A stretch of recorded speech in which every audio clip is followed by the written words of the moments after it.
میرا اللہ کہتا ہے مجھے حیا آتی ہے کہ میرا بندہ مجھ سے کچھ مانگے اور میں اسے خالی ہاتھ لوٹا دوں۔ میرا اللہ تو خود کہتا ہے کہ میرے بندے مجھ سے مانگ، میں تجھے ضرور عطا کروں گا، اور بے شک عطا کرنے والی ذات اسی کی ہے۔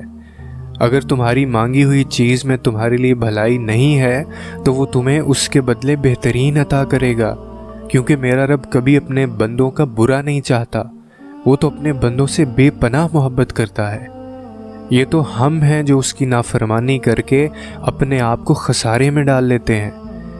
وہ جس نے تمہیں پیدا کیا وہ تو خوش ہوتا ہے کہ جب اس کا بندہ اپنے مالک سے کچھ مانگتا ہے، وہ تو خوش ہوتا ہے جب اس کا بندہ اس یقین سے اس سے کچھ مانگتا ہے کہ میرا رب ہی مجھے عطا کر سکتا ہے، اور بے شک اس کے حکم کی تعمیل کرنے میں ہی ہماری بھلائی ہوتی ہے، اور وہ ہمیشہ ہماری بھلائی چاہتا ہے۔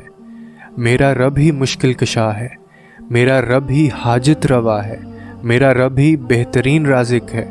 میرے رب کے فیصلوں سے بہترین فیصلہ کوئی نہیں ہو سکتا۔ اور ہمیشہ یاد رکھنا، وہ جہاں پہ تمہاری سوچ کا اختتام ہوتا ہے نا، وہیں سے اس کے مقدر کا کھیل شروع ہوتا ہے۔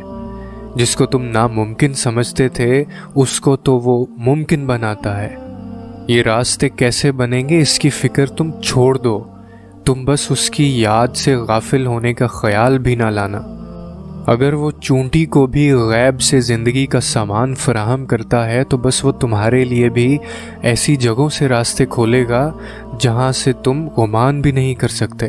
صرف فرق اتنا ہے کہ منزل کبھی کبھار تمہاری چاہت کے مطابق نہیں ہوتی، یہ تمہیں لگ رہا ہوتا ہے، لیکن وہی منزل کبھی کبھار تمہاری چاہت کے مطابق ہوتی ہے۔